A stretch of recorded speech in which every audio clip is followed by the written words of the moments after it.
Regresamos en este rumbo de la mañana cuando son las 9:30 de la mañana y ya tenemos por aquí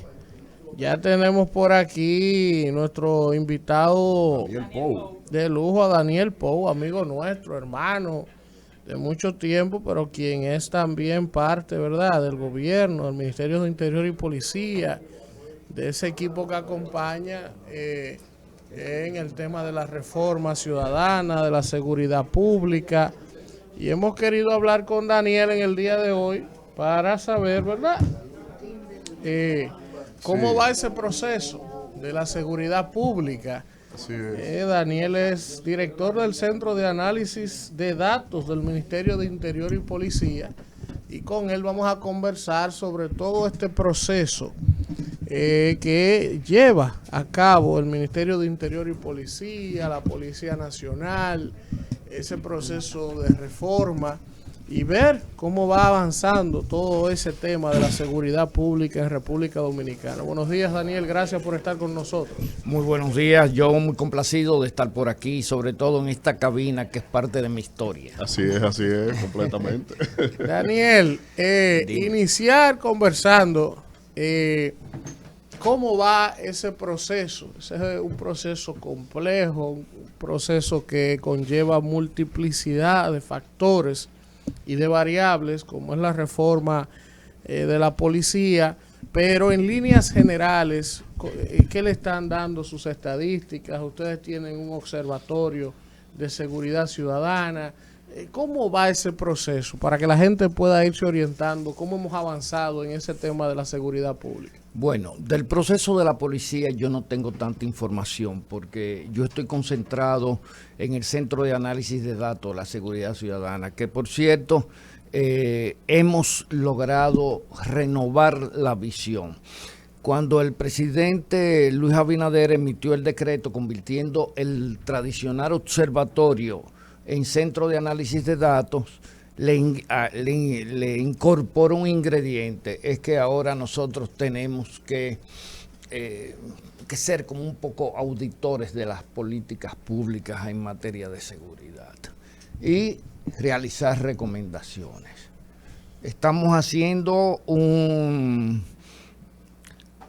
gran trabajo, no porque lo estoy haciendo, hay un equipo fabuloso de personas especializadas, capacitadas.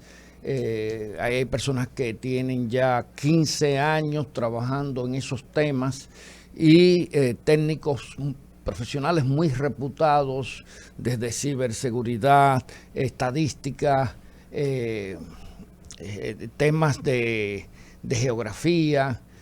Muchos vienen de otras instituciones del Estado donde su expertise ya desbordaba las necesidades de esas instituciones. Entonces, fueron migrando hacia inicialmente lo que fue el observatorio y hoy en día continúan trabajando conmigo. Cuando yo llegué, yo no he nombrado a nadie. Ahí no, la nómina, y lo primero que dije, aquí el que quiera trabajar conmigo se puede quedar. La mayoría de ellos me conocían, porque si hay un politólogo que ha trabajado siempre con el tema de las estadísticas, soy yo. Yo he tenido recorrido por Centroamérica y cuando se iniciaron los observatorios a principios del año 2000, pues yo fui de los que colaboré en El Salvador, Guatemala, Honduras, en todos esos países, en consolidar los trabajos que ellos estaban haciendo. Pero llanamente, para quienes nos escuchan y nos ven en las redes sociales ahora, el día a día de ustedes en ese centro, ¿en qué consiste? O sea, ¿de dónde levantan la data? ¿Cómo canalizan eso? ¿En qué lo convierten? ¿En informes? Sí, mire, ¿Cómo es la dinámica? Nosotros tenemos un conjunto de instituciones del Estado que son fuentes. Desde la Oficina Nacional de Estadística, gracias.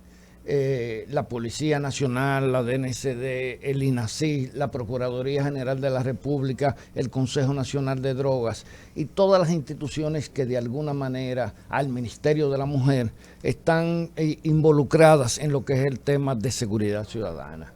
nosotros recibimos cifras de ellos. Algunas se repiten, como por ejemplo Procuraduría y Policía, cada cual desde su visión, desde su óptica, desde su funcionalidad del Estado. Entonces nosotros tomamos todas estas estadísticas y con una serie de procedimientos que realizan los compañeros que trabajamos allá, consolidamos las estadísticas. Cuando, por ejemplo, para nosotros toda estadística tiene que estar contextualizada y geolocalizada. Ahora, Kimberly. pero no había visto. Entonces, para ponerle el colofón, entonces nosotros generamos un informe. Hay algunos problemitas, hay instituciones que son un poquito celosas.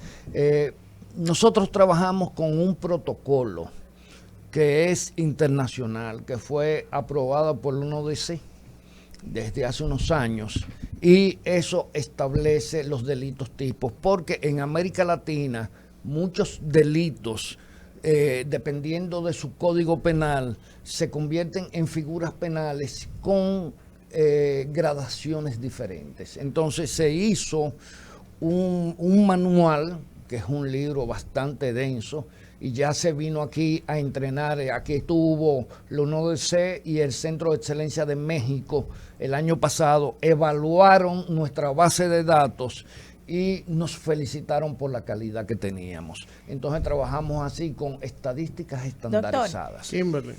Nada, para mí es un grato placer tenerlo. Y para aquí mí, con Kimberly, nosotros. caramba. Yo quiero que ustedes sepan que hace unos años, cuando yo tenía como 19 años, que aspiré a ser directora de la Junta Municipal de La Guayiga, él fue a La Guayiga, el doctor nos ¿A tu visitó casa? a mi casa materna. Yo vivía con mi mamá en ese momento, y él se sentó allá en la sala de mi casa muy interesado en mis aspiraciones como politólogo, y me dio muchos consejos que me sirvieron mucho. De manera que yo siempre estaré agradecida y les reconozco su ardua labor en el tema de seguridad. Mi pregunta, doctor, en dos vertientes. Primero, como encargado de esta área tan sensible, hay dos temas que a mí me preocupan mucho. Con la situación que tiene Haití, el crimen organizado, ¿verdad?, que prácticamente ya es que dirige y opera en ese país, y vemos cómo aumentan los secuestros en el país, y también en el tema ambiental, la cantidad de incendios forestales que están siendo causados por ciudadanos. ¿Cómo ustedes se dan cuenta cuando un tema llama la atención con relación a cómo crecen las estadísticas con estos crímenes?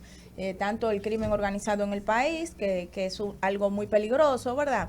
Y también El más peligroso. El más peligroso. ¿Cómo andan las estadísticas? O sea, tenemos que preocuparnos nosotros por el crimen organizado en el país, porque mucha gente está, que sus hijos, que se lo pueden secuestrar en cualquier momento. Mira estos jóvenes de La Guayiga, cómo lo secuestraron, lo torturaron, lo dejaron por allí tirado. Esto le podría pasar a cualquier ciudadano, porque no es que usted esté metido en una cosa o no, es que nadie tiene derecho a controlar su vida de esa manera y determinar cómo va a ser su muerte. Y lo otro es los crímenes ambientales que están pasando en el país. Tenemos que preocuparnos. ¿Está algo fuera de lo normal con relación a los incendios forestales? Mira, a mí me preocupa mucho en este país que nosotros desde el ministerio desarrollamos una política pública cuyo eje más robusto es la prevención. Pero ningún pájaro vuela con una sola ala. Y eso es un problema. Nos preocupa el sistema de justicia, régimen de consecuencias, sí. Eso es uno, y nos preocupa la ausencia de una política criminal, que es una responsabilidad de la Procuraduría General de la República. Y le voy a poner como ejemplo, si aquí hubiera una política criminal diseñada, todos esos informes de delitos, de crimen organizado, de crímenes normales, corrientes, de ratería, etcétera, que se procesan, deberían de servir como insumo para la prevención. Pero lamentablemente la Procuraduría no está digitalizada.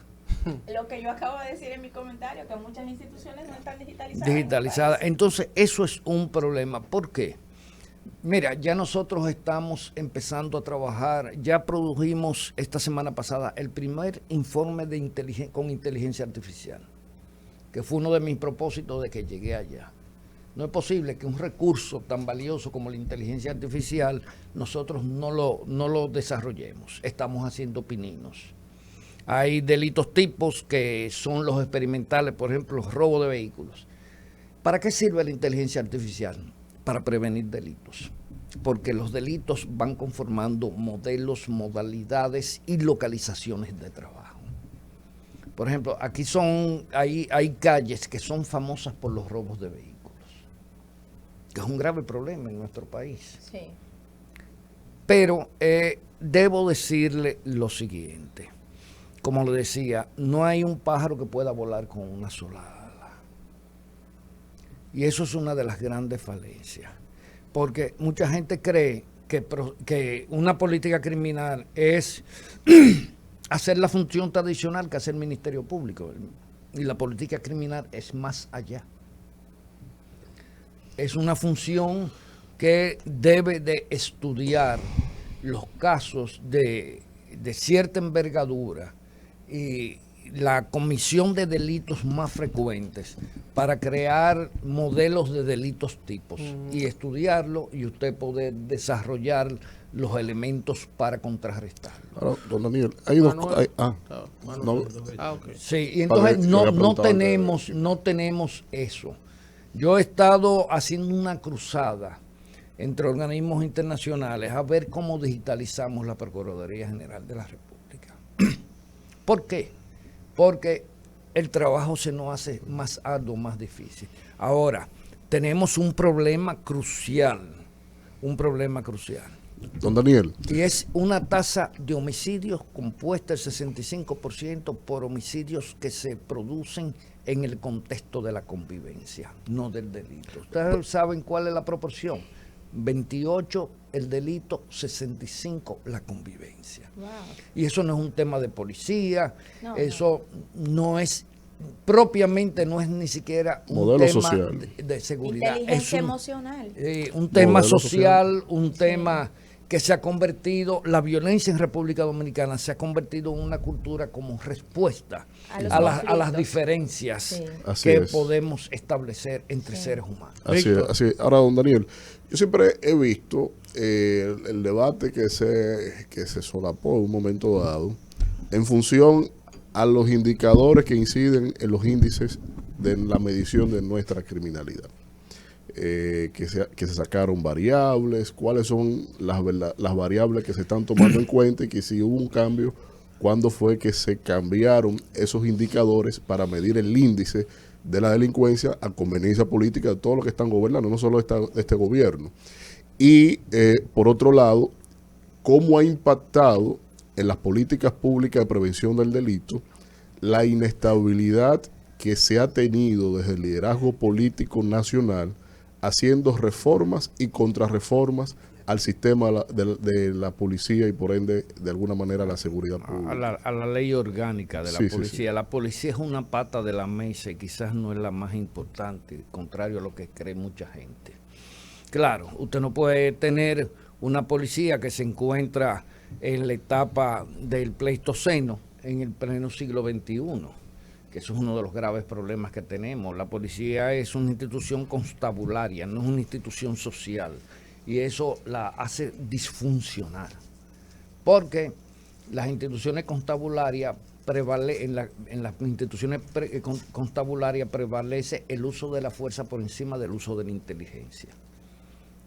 Uno de los problemas.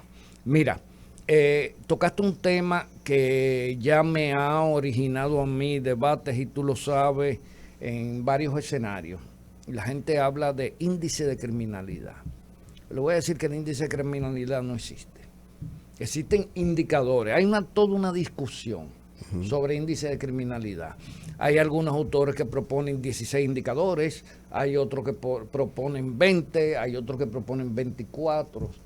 Es como la violencia, la pobreza multidimensional, que es un concepto que está en gestación, pero todavía no se ha consolidado. Por ejemplo, estamos aquí en Naco, y aquí, de los indicadores que se conocen oficiales ahora mismo de violencia multidimensional, hay más de 15 que se producen.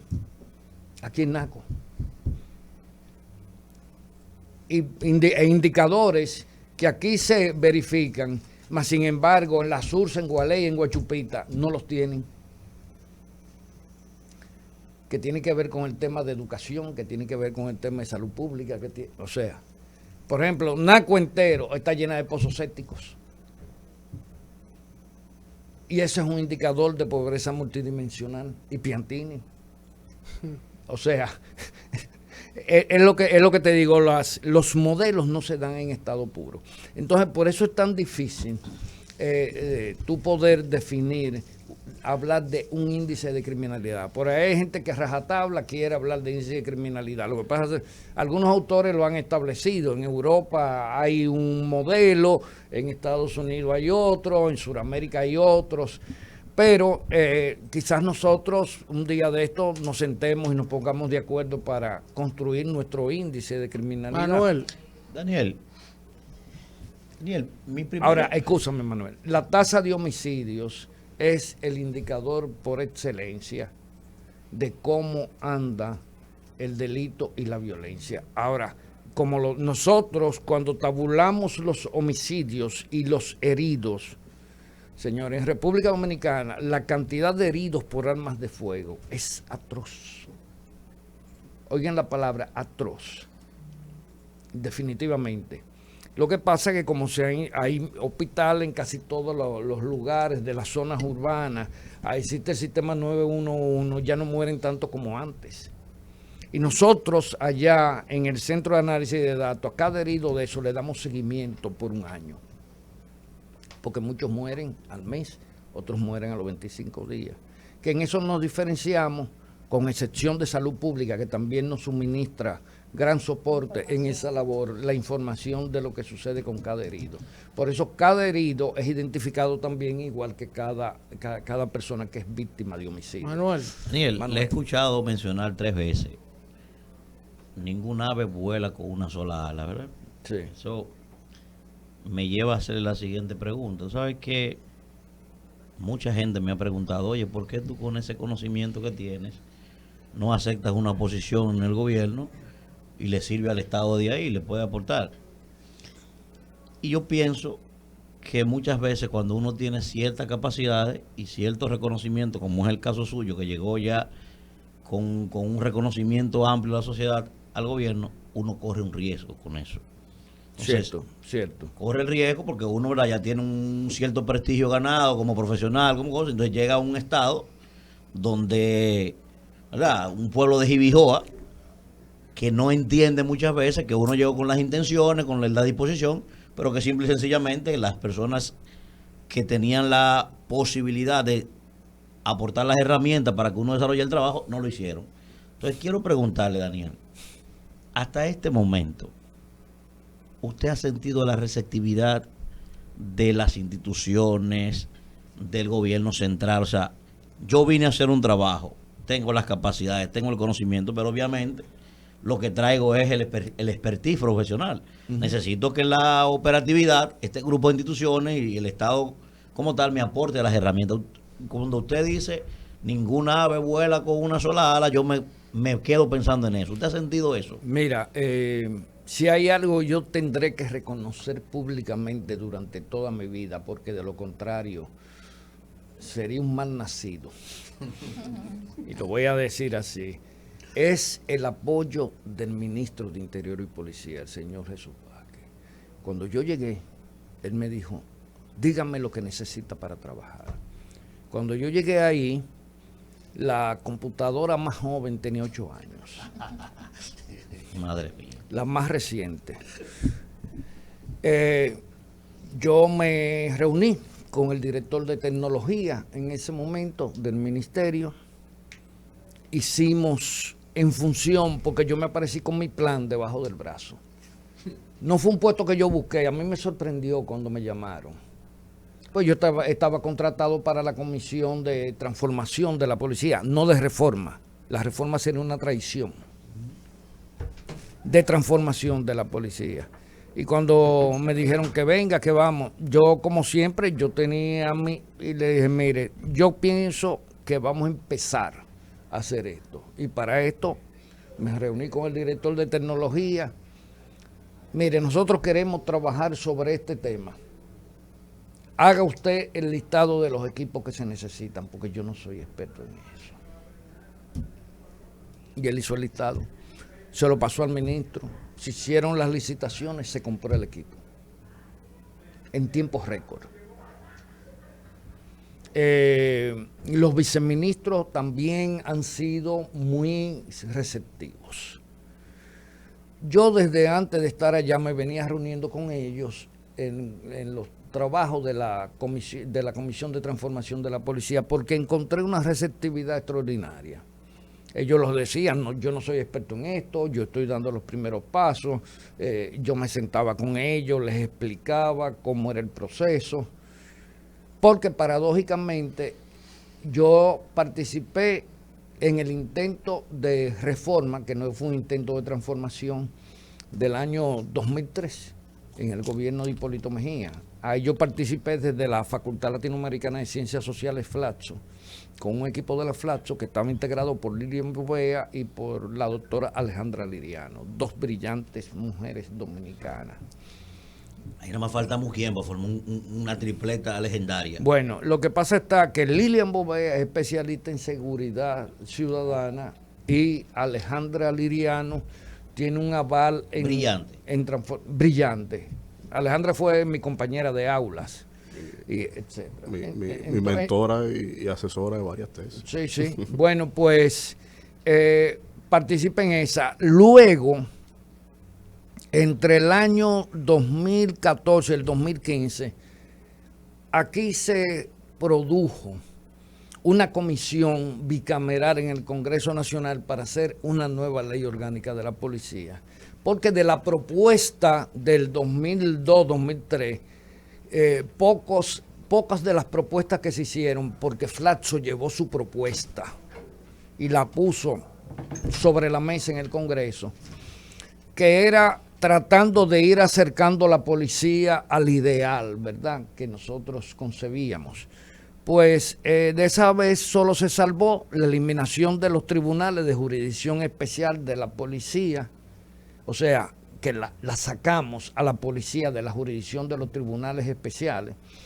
Y por el otro lado, la propuesta de que el director de la policía tenía que ser un policía con raíces netamente policiales y no se podían transferir oficiales de las Fuerzas Armadas como director de la policía. Bueno, nosotros nos sentimos muy frustrados, pero al fin y al cabo logramos una cabeza de playa y logramos empezar a hacer que muchos sectores empezaran a entender que la policía era un órgano civil, no militar. Luego, en ese proyecto 2014-2015, se trabajó, yo trabajé por el PNUD en la comisión, me contrataron para 3 meses, trabajamos 9 meses, me pagaron 3 nada más. Pero fue un trabajo con una comisión bicameral que le encabezaba el senador Paula, senador del sur profundo. Manuel Paula, excelente, un caballero, un hombre. Nos dio mucha participación. Ahí encontramos de nuevo el escenario de que un grupo de legisladores que no tenían una idea clara de cuáles eran los ejes que había que establecer para empezar esa reforma, pero se metieron a la policía dentro del Congreso Nacional. ¿Qué pasó? Que la policía inmediatamente montó su aparato y se hizo, eso eran unas discusiones ciclópeas con la policía. Se llegó a tener el proyecto puesto sobre la mesa. Una semana después de la presidencia mandan un anteproyecto y se aprueba el vapor y el de nosotros se mete en una gaveta hasta el día de hoy. Daniel, agradecerle por razones de tiempo. Usted sabe que se nos quedan temas. Por ejemplo, yo hubiese querido preguntarle, pero lo haré fuera del aire. Como politólogo, su opinión de todo esto de calceo entre el PLD, el PRM, la Operación Calamar, las protestas sociales. Pero nada, eso fuera del aire, para que usted me lo explique ahora. ¿Protestas sociales o políticas? ¿Cuál de todas? Vamos a ver. Isidro, vamos a hacer, Isidro, por favor, un contacto de publicidad para segunda. regresar todavía con el comentario de Alfredo de la Cruz y llamadas en este rumbo de la mañana.